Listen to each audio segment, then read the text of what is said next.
business statement, Her Honor the Vice President.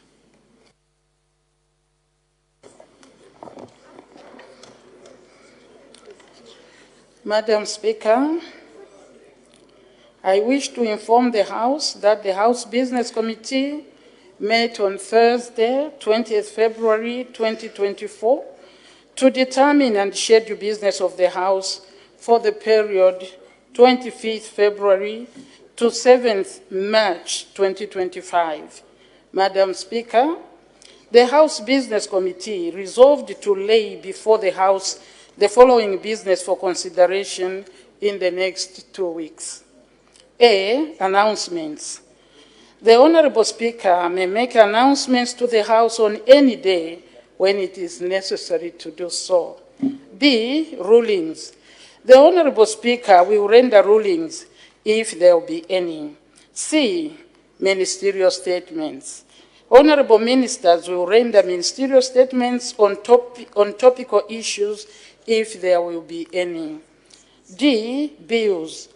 The following bills will be considered. That is, the cyber security bill, National Assembly Bill number 29 of 2024. Is it first reading? Second reading. The date yet to be determined.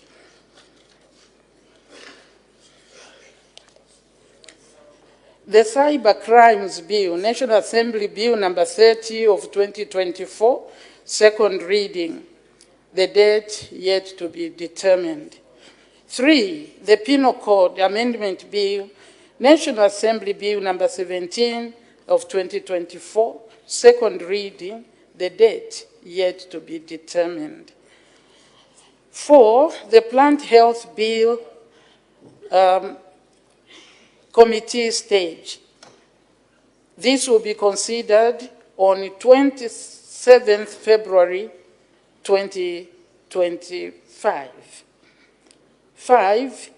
The Geological and Minerals Development Bill, National Assembly Bill number 33 of 2024, second reading. This will be considered on 4th March 2025. E. Reports on international conferences. Reports on international conferences will be considered if there will be any. F. Parliamentary committee reports. The following committee reports will be considered during this period. The national economy and labor matters. Subject matter is ratification of membership to the Africa 50 Fund Articles of Association for Project Development and Finance. The date it is yet to be determined. Ratification of membership to the Africa 50 Fund Articles of Association for Project Development and Finance, National Economy and Agreement on the operationalization of the SADC. Sorry, Madam. The date yet to be determined. G. Questions. Honorable Ministers will respond to 49 questions for oral and written answers. The list of the questions will be circulated to all honorable members as an appendix to this statement. Further, the details of the questions are contained in the notice of questions of 13th September 2024, circulated to all honorable members earlier. H. Questions on standby.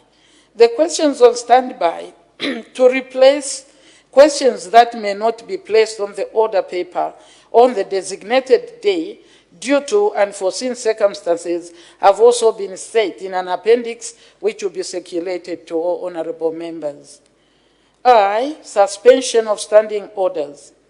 On Thursday, 27th February 2025, I will move a motion to suspend relevant standing orders, such as those relating to the Vice President's question time, and suspension of business at 10:45 hours to enable the President of the Republic of Zambia, Mr. Hakainde Hichilema, to address the House on the progress made in the application of national values and principles on Friday, 28th February 2025. J. The presidential address. The President of the Republic of Zambia, Mr. Hakainde Hichilema, will address the House on the progress made in the application of national values and principles on Friday, 28th February 2025. K. Motion of thanks. The motion of thanks to the President's address will commence on Tuesday, 4th March 2025, and will continue for a period of 10 sitting days up to Wednesday, 20th March 2025. Madam Speaker, on behalf of the House Business Committee, and in accordance with Standing Order number 44 of the National Assembly of Zambia Standing Orders 2024, I have the pleasure to present the business of the next 2 weeks to this august House. I thank you, Madam. Yeah. Thank you very much. Urgent matters without notice.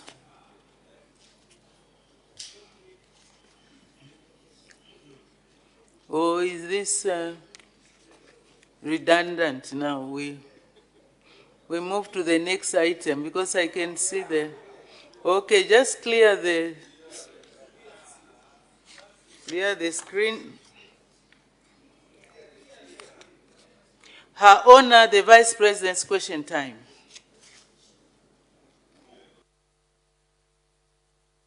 Honorable Member for Sinazongwe. Thank you so much, Madam Speaker, and good morning to Her Honor, the Vice President. Madam Speaker, in the year 2024, Zambia had a terrible drought. And Madam Speaker, I would like to thank the government for the intervention measures that it took, such as cash for work, increased maize sale points in our respective districts, just to mention but a few. Madam Speaker, this year so far, the indicators are that we are likely to have a bumper harvest. But we have areas like in Sinazongwe, Gwembe, and part of Eastern Province where we have experienced flash floods. The question from the people of Sinazongwe, Madam Speaker, is whether these very nice intervention measures that the government had undertaken under 2024 to mitigate food shortages in our respective areas, whether they will continue in these areas where we have experienced flash floods, so that at least the people will continue having where to touch in terms of food sustainability. I thank you, Madam Speaker. Thank you very much. Her Honor, the Vice President. Thank you, Madam Speaker, and I would like to thank the Honourable Member for that question, who takes note of the fact that we had a very severe drought situation, and indeed, we thank our God as we thank the leadership of this country through Mr. Hakainde Hichilema, the President of the Republic, for putting in place interventions that have seen us manage to survive to today without too much suffering and probably even loss of life. The Honourable Member is referring to the fact that we expect bumper harvest, and I agree with him. But he takes note of the fact that there are certain areas that seem to have, that seem to have floods. And indeed, a few spots may have even maize which had wilted because of the prolonged spell of dry spell. Madam Speaker, the concern of the honorable member has been the concern throughout. Every year after the rains, if we hear of areas that have suffered something, we follow through. In fact, there is always a rapid assessment of the food security situation. We also do a vulnerability assessment of the food security situation in the country. Where people don't have enough. This happens all the time. I'm sure, Madam, you remember that even before the drought, members, you would even guide them to come to my office to ask when they are going through stress, when people are going through food insecurity. This will happen because it's within the function of this government. We will continue to support our people who genuinely go through a difficult time in terms of food production. So, Honorable, we will assess and we will be there as we have done. Thank you very much. Thank you. The Honorable Member for Sioma. Thank you so much, Madam Speaker. It will now appear like maybe every time we rise on the floor of the House, the only matter that we discuss is the human-animal conflict. But we have no option. Your Honourable Vice President, first of all, wish to thank your government for the interventions that it put in to ensure that the people of Sioma were well taken care of during the last farming season where we experienced severe drought. We appreciate the cash for work, and the very many interventions that were put in to an extent that up to now we are still enjoying from those interventions.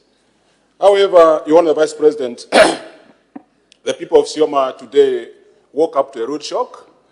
People around the Nalwashi ward, Sioma ward, and the Nangweshi ward, when they found that their fields have been invaded by herds of elephants, defeating the whole purpose now of going into farming. There is now a likelihood that we'll continue knocking on the doors of government to ensure that we continue on these social programs. Your Honour the Vice President, what interventions is this government putting in place to ensure that people around such areas, people who live in GMA like ourselves, do not have their efforts going to waste by protecting their fields, by protecting their crops from destruction by the jumbos? I thank you, Your Honour Vice President. Thank you, Her Honour the Vice President. Thank you very much, Madam Speaker and the Honourable Member for Sioma, who brings a question, Madam, which comes almost every time, even beyond the destruction of crops. I think we have heard people also being attacked. Whether we like it or not, this goes into human-animal conflict, which has become very rampant. I think government is working out measures. I can't give one answer. I think we have to look at this and see exactly how we are going to tackle the issue of human-animal conflict. I'll do a further consultation on this because I hear it. There are some which are even human-made. I think we heard somewhere animals which are made by humans also attacking. But it is important to have a clear position on this matter, which I don't have right now. I'm sorry. Thank you very much. The Honourable Member for Nkana. Madam Vice President, you have consistently assured the nation on the floor of this House of your government's commitment to fighting corruption and that there will not be any sacred cow in that pursuit. Whistleblowers have raised two corruption red flags in the energy sector, namely the contract awarded to Agrofuel to clean the pipeline and subsequently, the dead stock has never been declared. And secondly, this contractor was overpaid, which action amounts to corruption and criminality. Now, no action has been taken.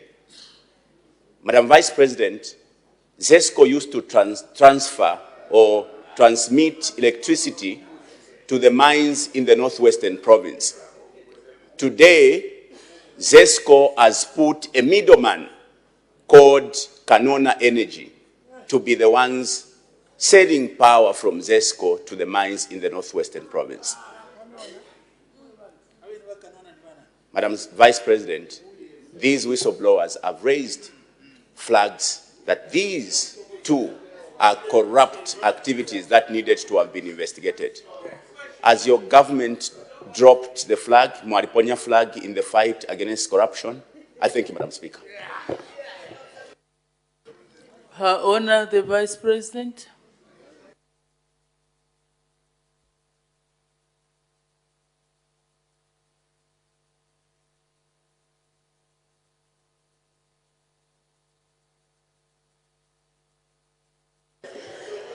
Thank you, Madam Speaker. And I would like to thank the Honorable Member from Kana for raising that question, because every question here helps us to clear up, if we can, to respond to the concerns of the people.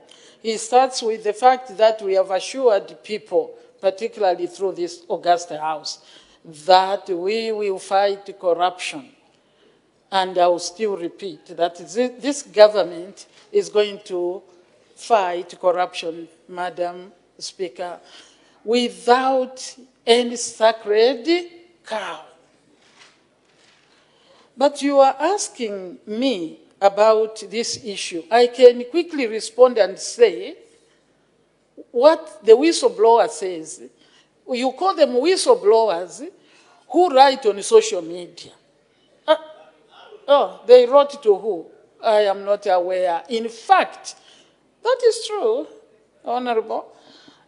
What I hear, what I'm briefed today is actually colleagues have written to the Chief Justice to have this in the courts. So that, Madam, under the rule of sub judice, I don't know how far it has gone.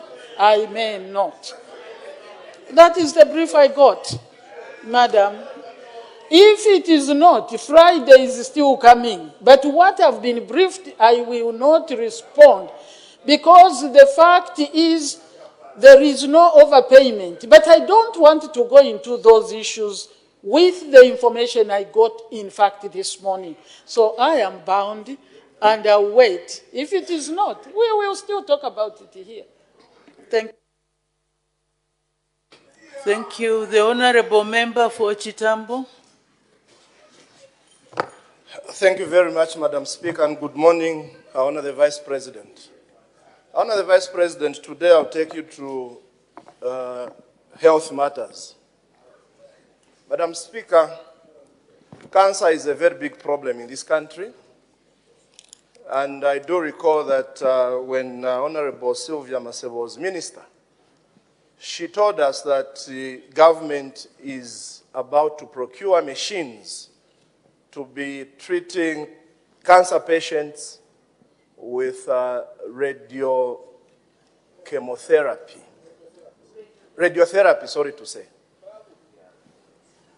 My question this morning is, I want to find out the progress made on the acquisition of the said machines and also the chemicals that are used in the treatment of cancer.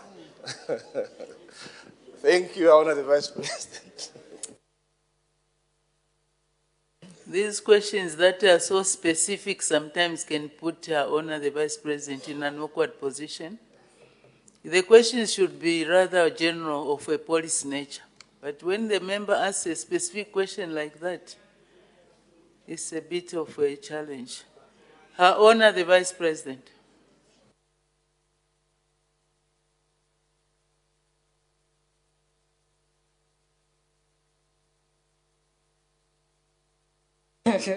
You forgive me, I don't have to dream answers, especially when my ministers are here. We have to try and give facts. I think it is important. That is what our standing order number 71, I think, says. We have to speak to facts, and they help me. Sometimes I don't have the answers. The issue of cancer, indeed, is a very serious matter, and it has become more rampant. I think there are so many cancer cases in our country. I agree with you, and therefore there is need for preparation. And yes, the Honorable Minister had told us that there will be procurement of the machines for radiotherapy for the cancer patients that go through chemotherapy when they need to complete. But I am informed that the machines are now in. They are working on expanding. Yes, that's what I'm told. They are working on expanding the rooms because they are room specific. So we are working on ensuring that they can be installed properly in the correct rooms. I think that is what is left. And we will work as hard as we can to quickly do this because it's extremely expensive to send people to other countries for radiotherapy. It is expensive to the government, to all of us. And therefore, we are working as quickly as we can to ensure that the building is properly constructed for the installation of the machine. Thank you very much. Thank you very much. Before we proceed, just for general guidance on questions to the Vice President, and I will refer to Standing Order 87, in particular, paragraph 3. Oh, 2, sorry. A question to the Vice President shall be based on a matter of public policy. So please, as we ask questions, let's not be specific. It should be on matter of public policy in accordance with our standing orders. The Honorable Member for Wengwa. Madam Speaker, thank you very much. Your Honor, the Vice President, through you, Madam Speaker. It's undeniable fact that the UPND government inherited a broken economy, and that was even coupled with the drought situation which we experienced in 2024. Now that the situation from the time this government took over from PF, the people of Zambia have been struggling a lot. And right now, we know you are putting some of the interventions, okay, to tackle the situation which we are in today, resulting from the previous careless borrowing from international lenders. Now, Your Honor, the Vice President, what interventions are you putting to make sure that the situation is arrested, the situation which we are in today, which have been resulted as a result of the carelessness borrowing of the PF, and because of the broken economy which we found, which the UPND took over? Kindly help us and the people of Zambia to educate the people of Zambia and the opposition and the citizenry at large, okay, some of the interventions this government is trying to put so that we can better the lives of the Zambian people. Thank you so much, Madam Speaker. Thank you, Her Honor, the Vice President.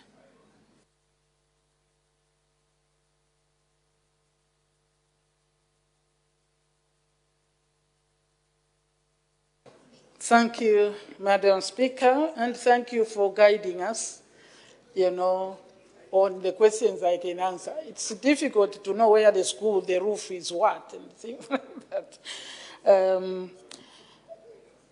There are many interventions that this government has put in place to address the situation in which we found, I'll use not find, but we found ourselves in when we took over government, and therefore bringing us to this place today, where, Madam Speaker, I said, we have managed, because you talked of the overborrowing, and the drought. Today, Zambians are alive. Difficult, yes, but we are alive because of the many interventions that have been put in place. The first one I think of in my mind, if we go to the past, is the fact that we have restructured. We are still restructuring. We had to restructure the debt.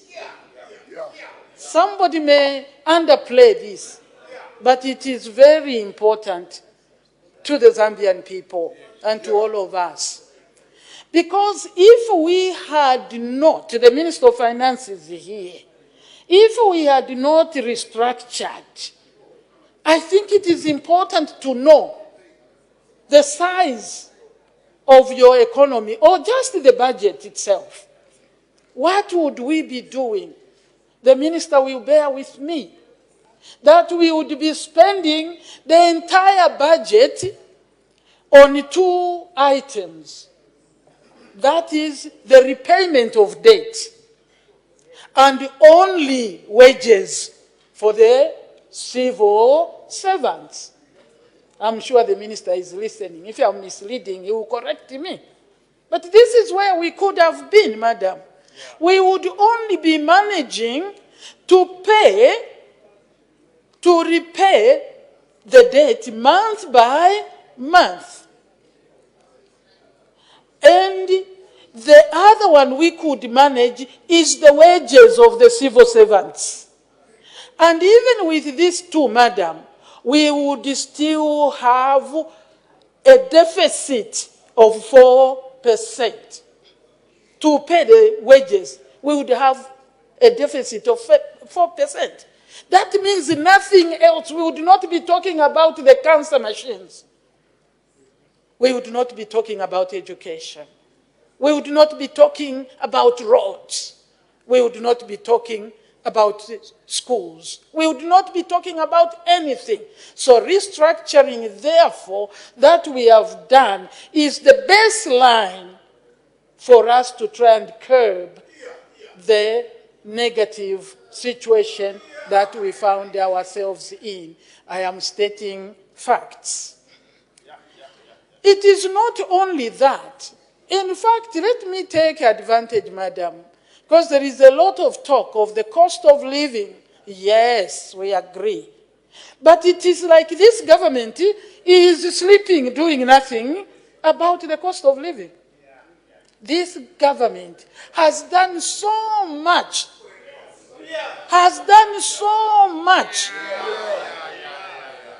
to allow the Zambians to live, at least to survive, if not to live.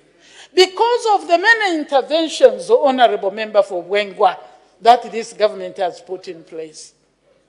Colleagues, when you talk about the cost of living, I think it is important, madam, that we hear what they would have done. Because I think they would have gone into some books of things that don't work. When you have a high cost of commodity, there are two things you can do. I didn't go to the School of Economics, but I have kitchen table economics, Nalumangonomics. Madam, if nobody popularizes it, I do it myself.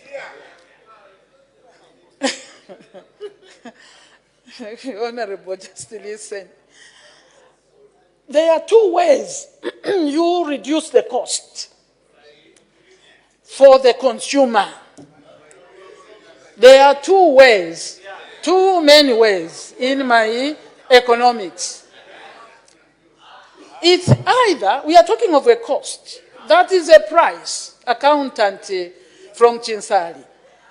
It is either you reduce the cost, you say cut the price. I am using ordinary language, which a Zambian understands. If this water is 2 kwacha, and you want to reduce, because that's what you are saying, how do we reduce the cost of living? So let us put all the food in there. But using this example, that is, I am answering a question. And allow me to answer. If this is too kwacha, there are two ways you can do it. If the buyer is saying it is unaffordable, when the buyer says it is unaffordable, and you are a regulator, you are government, you are not the manufacturer, one thing the buyer may say is, can you reduce the price? And you say, yes, we can. But how do you do it? You are not the manufacturer. So one way to reduce the cost is to reduce the price. Listen, I am talking to the Zambians. Now, that is not possible in an economy. To just say, reduce the cost of fuel. You just say that, you declare, you pronounce. How do you reduce the cost of fuel, madam, when it is not you who is manufacturing the fuel? So it is impossible. I am giving you my economy. So what do you do then? It is not easy, if not impossible, to just declare, reduce. Now it was 2 kwacha, it is now 1. Did you make this? So why am I saying this? A lot of goods in the country have a source. The production of that has a cost. And you can't just say stop. Stop bringing expensive fuel. You still need the fuel. You still need this water. And since I'm a concerned government, what I do is what we have done. That is why we have so many interventions. What you do is to empower the buyer with the resource to be able to buy.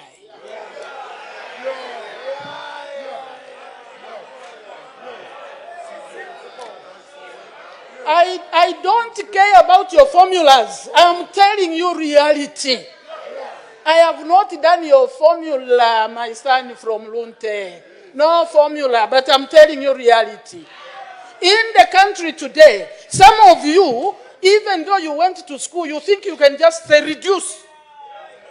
You can't reduce. So this government is empowering the people to have the resources to buy. And therefore, what is it that they have done to empower?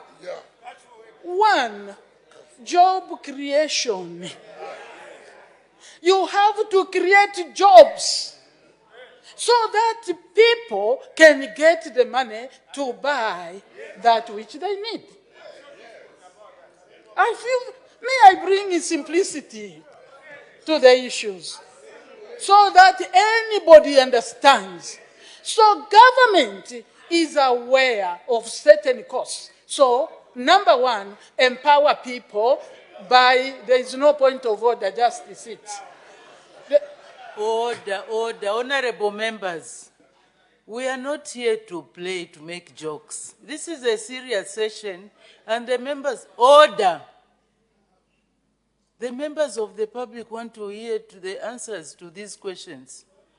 And all we are getting is a lot of chatting from that corner especially.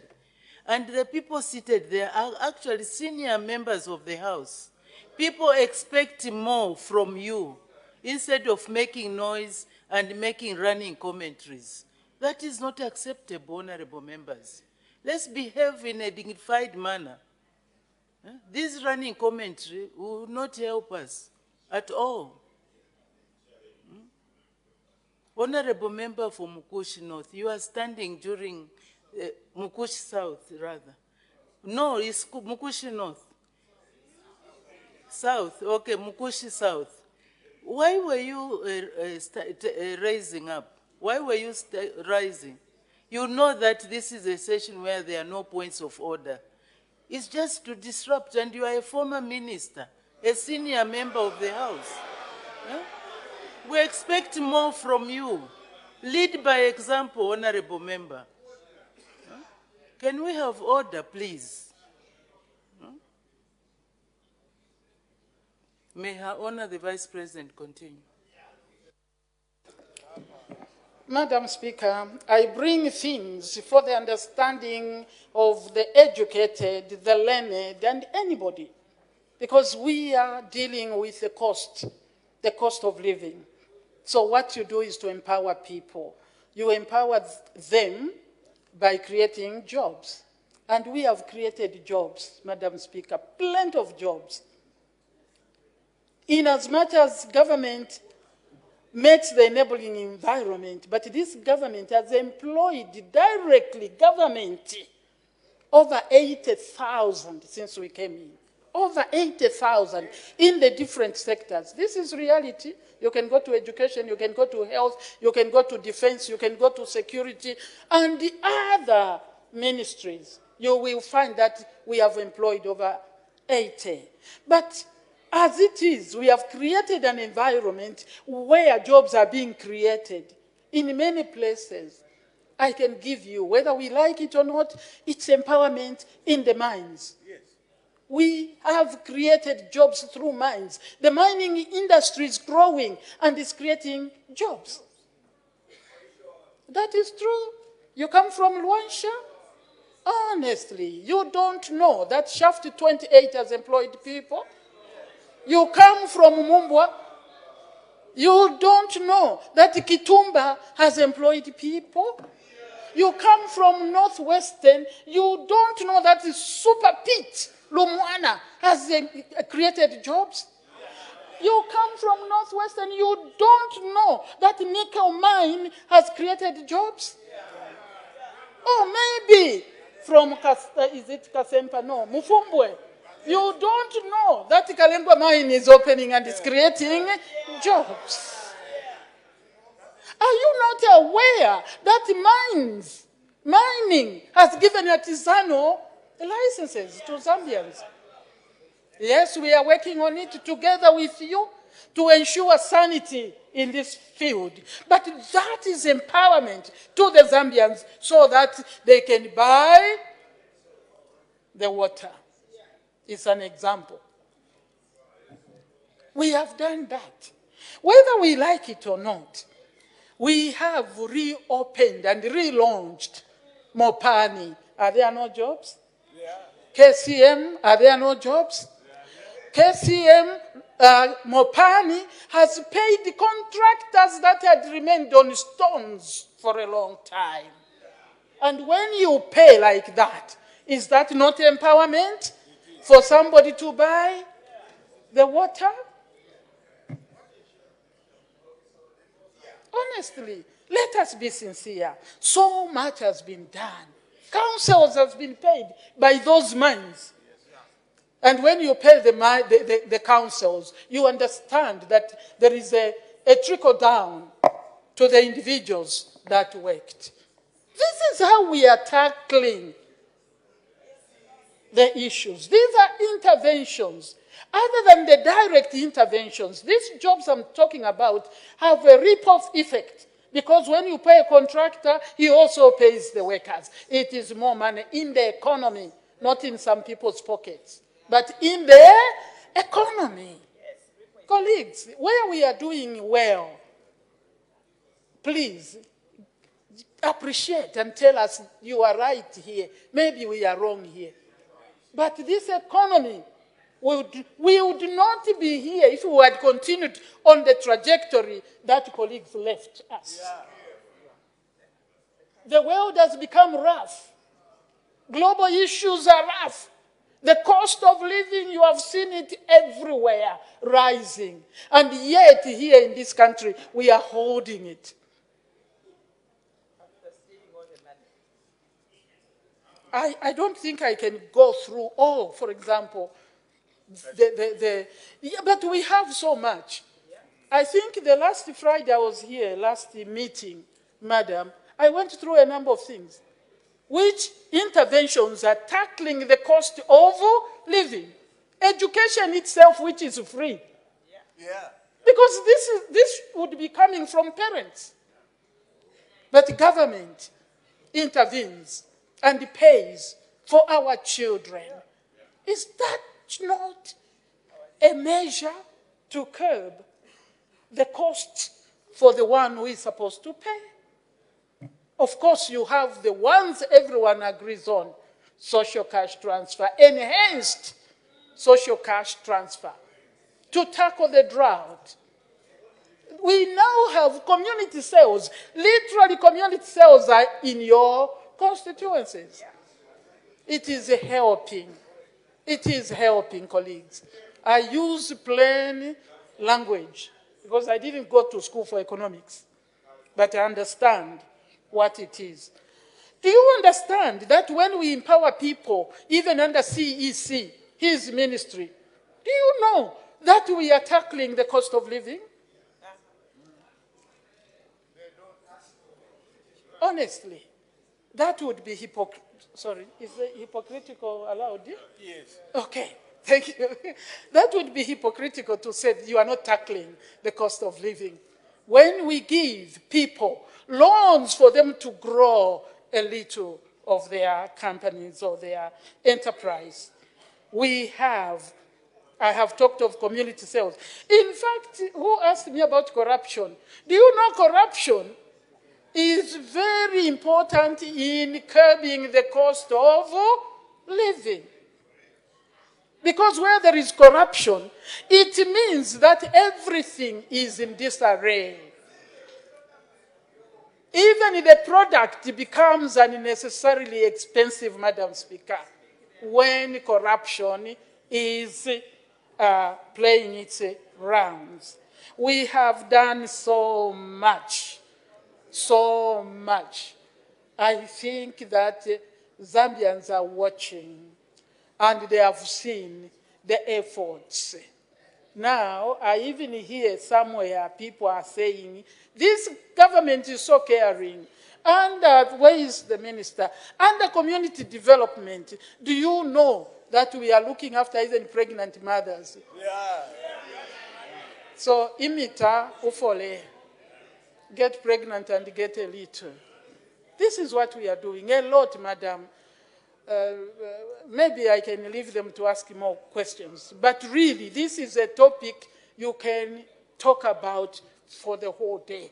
Because so much has been done, colleagues. Let us stop misleading people.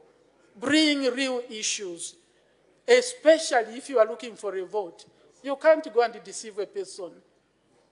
Do it properly. Thank you very much. The Honorable Member for Isoka. Thank you, Madam Speaker. Her Honor the Vice President, good morning and Happy New Year.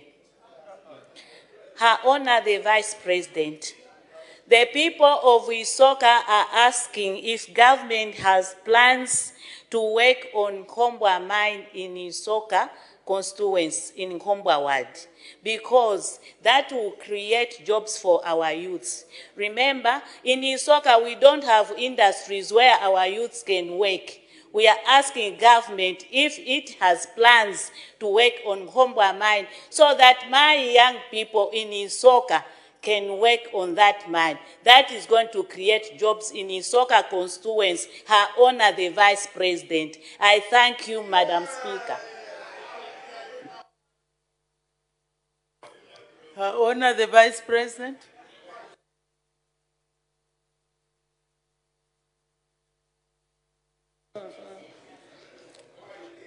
Thank you, Madam Speaker. Thank you, Honorable Member for Isoka. Indeed, government has plans to ensure that mines are opened everywhere. You heard me mention many mines. That's why we are doing mining exploration, so that we can tell exactly which minerals are where, and encourage investors. And again, Madam, allow me not to define, but to give a little detail on investor, because the word investor, to some, it is foreign. Investor can be a Zambian.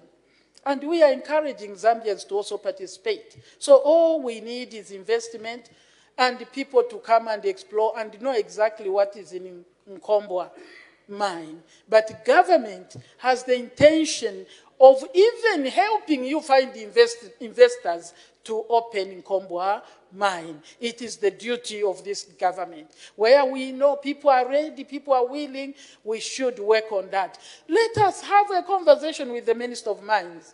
It doesn't have to be government to open. It can be investor Munduvile to go and open Nkombwa mine. Thank you. Thank you. The Honorable Member for Kabwata. Thank you, Madam Speaker. I'm grateful, Your Honor, the Vice President, that you've actually touched on the question that I wanted to ask, the cost of living. But however, I want to draw you back. In the next few months from now, Zambia will be heading to a general election. And we have heard in some quarters where political opponents are actually encouraging their cadres to actually defend themselves and attack. We saw in the past how most of the Zambian citizens were either brutalized, and some of them are actually moving with their bullets in their bodies. And others were actually killed. So what intervention are you putting up in place in terms of security so that as we head towards the general elections, the Zambian people will still experience the peace that they have enjoyed for the past 5 years? I thank you. Honor the Vice President. Honorable Member for Feira, please, you know that is not allowed. Are you not familiar with our standing orders? A lawyer, we expect more from you. So please don't just shout from there. Honor the Vice President. Thank you, Madam Speaker, and I would like to thank the Honorable Member for Kabwata, whose concern is actually peace, if I got him right, as we go towards elections. And I think he referred to people moving with boys armed with bullets. Shame. That is a crime, actually. Let such people be brought, report them, so that they are arrested to start with. Because that is not allowed. We have passed that phase, colleagues. The phase of pangas is gone. You cannot bring it back. Zambians are peaceful people. All of us must agree. We differ in ideology. We differ in the way we formulate our policies. We differ in the manner we implement our policies. We differ in the manner we take care of our people. But you cannot go with weapons. That phase is gone. When we came in, the President of the Republic of Zambia, Mr. Hichilema, made it clear that that kind of behavior is not allowed. Called cadarism. It should not be allowed. And I don't expect any one of us to actually support or even encourage that. You don't want confusion in your country. When violence is allowed to go on, honorable members, it doesn't choose. Tomorrow it will be you. If it's not you, it is your aunt, your brother. And in this country, how can you do that? Because we are not even stuck politically. The same family has the UPND and has also PF and as which other party is here? UQA exists. Okay. Yeah. I get you. I think you get the principle. Right there, there are some of our relatives here. And here, there are some of your relatives there. Would you be happy to have your own killed? Or injured? Or maimed? No. Your own husband is the other side. Eh? So, Honorable Madam Speaker, that is gone. That should not be allowed. And in fact, Zambians, when you see any politician coming armed, stay away. Zambia is not for conflict. Zambia stands in to resolve conflicts, not to be part of conflicts. We are peaceful people. We have remained peaceful. Even under a difficult period of Kadarism, Zambians managed to be resilient. And we have risen above that. That should not be allowed. Now we are able, madam, to have by-elections without reporting bloodshed. It's the same Zambians. Where there were bloodshed when it was by-election. Same Zambians. So leadership is of critical importance. You are leaders in your own right. Ensure you carry nobody who is carrying a weapon. Let us talk. Let us compete in our ideas, but you don't have to injure anybody. Sitting here cannot be equated to an eye of somebody's child. You should not. It should not be done, Honorable. Thank you, Madam. Thank you very much. Honorable members, let's tone down. There's a lot of talking both on the left and the right. Please, let's listen to the questions.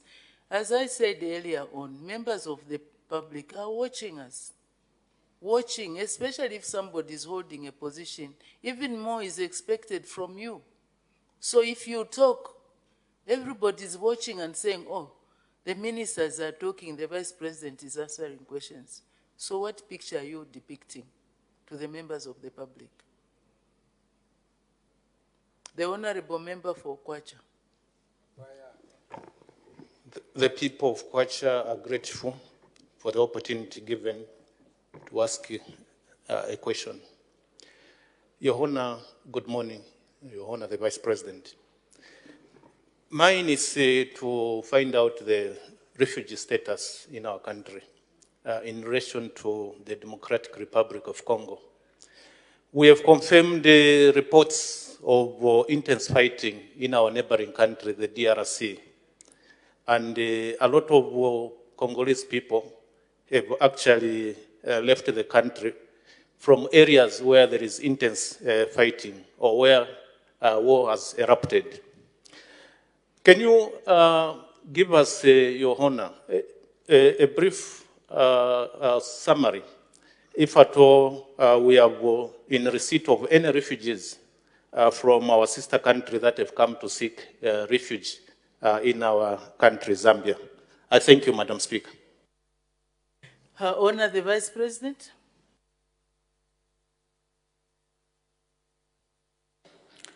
Thank you, Madam Speaker. Thank you, Honorable Member for Kwacha, for that question on the status, the refugee status in the country. It is difficult for me to give, for example, figures, Honorable, because the situation is moving. It's fluid. So I can't say exactly, but that is true. I am reliably informed that refugees have started coming of this new conflict, because we have kept refugees forever. We were born with refugees in this country. Colleagues, refugees started coming here right from the Second World War. We have hosted refugees. So we are a host community. Maybe that's why God blesses us with peace, so that we can look after the so many people. That is why we should never have our people run away as refugees. Refugees have started pouring in. The number is increasing. And we are Zambians, hospitable, and we care. We will do what we can to share the little that we have with them. But we continue to pray for peace in those countries, so that we are not overwhelmed by the influx of refugees. Yes, we have started receiving refugees, but I can't give the number because, you know, they continue to come in. We will keep them, that we pray the conflicts end in these countries. Thank you, Madam. Thank you. The Honorable Member for Shwangando. Most appreciated, Madam Speaker. Madam Speaker, My question is like a rider to the honorable member's question, my colleague from Wengwa. Your Honorable Vice President, I was listening attentively, trying to dissect what you have shared with us in the famous Nalumangonomics, and we sympathize with you. And again, Madam Speaker, Your Honor, that's why here we should confront these issues collectively. And I think the desire for my colleague who moved the motion to discuss the cost of living was to have ample time so that we can brainstorm and share ideas on how we can find solutions to the challenges our people are facing. Your Honors, mine will be specific. In agreeing with you that we can't control the cost of products that we don't produce is correct. But we produce the food. We grow the maize. Right now it's rain season.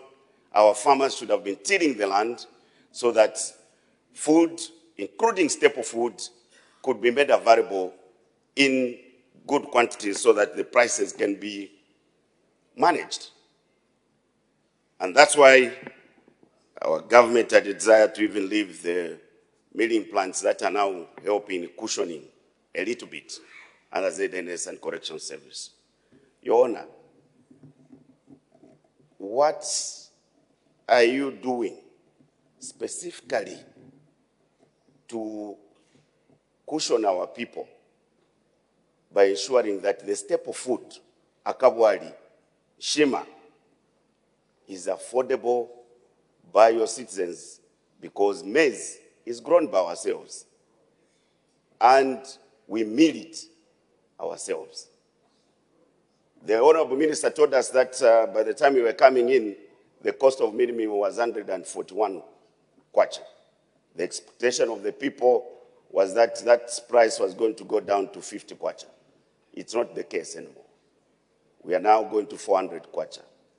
What are you going to specifically do, Madam Vice President, to cushion your people who are struggling to just have food on the table? I thank you. Thank you very much. I know we have run out of time, but Her Honor the Vice President will have sufficient time to tackle that question. Then we can close. Her Honor the Vice President. Thank you,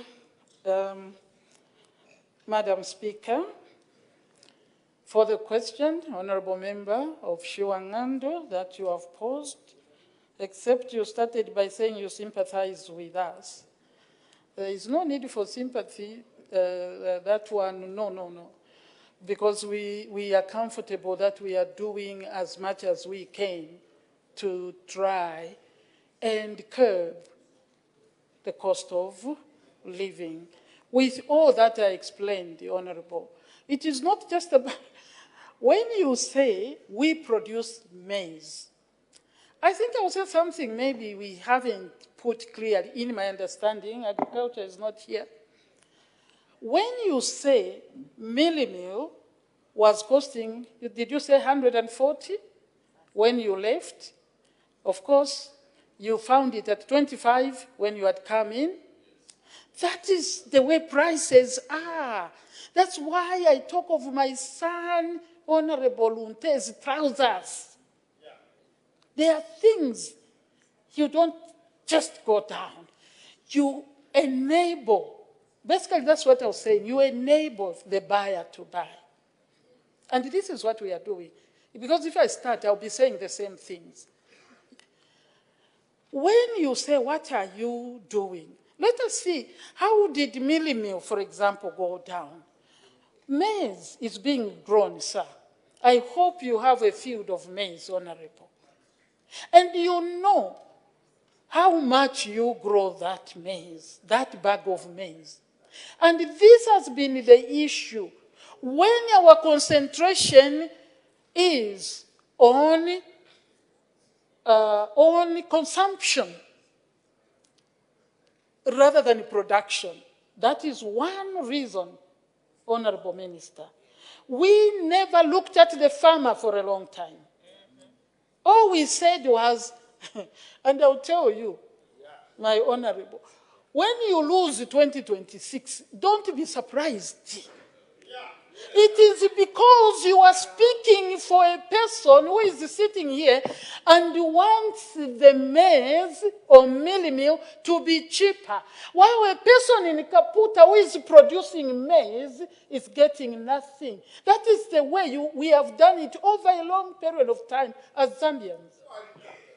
This government decided to add 100 kwacha to a bag of meal. So the impact definitely goes to the consumer. But this is why government says, we will help you. Not to reduce the cost, because you don't produce yourselves as buyers, as the consumers. The farmer in Shiwangandu also wants to grow, not to sell their produce for nothing, madam. We are empowering the producer. And the more they produce, then there is the law of supply. Is it supply and demand? That is our thinking. Yes, stability is what we need in the cost of living. And as more product comes on, there will be stability. Like we are talking of bumper harvest, madam, it will bring stability. But to leave a farmer who the former Minister of Agriculture would agree with me, that we gave peanuts to the farmers.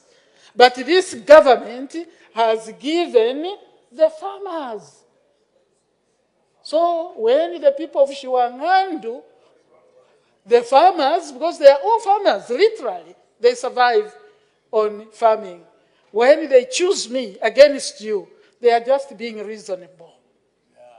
Because they understand that we want to empower them.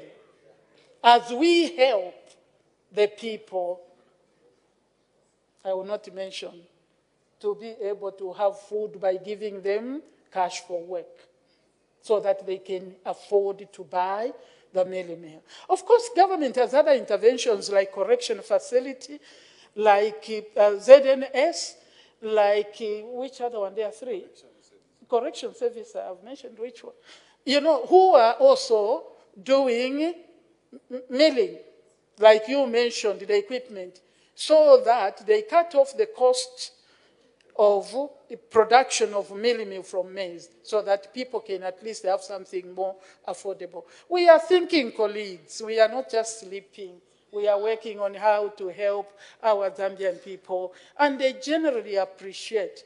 Don't mislead them, because they understand. Thank you. Thank you.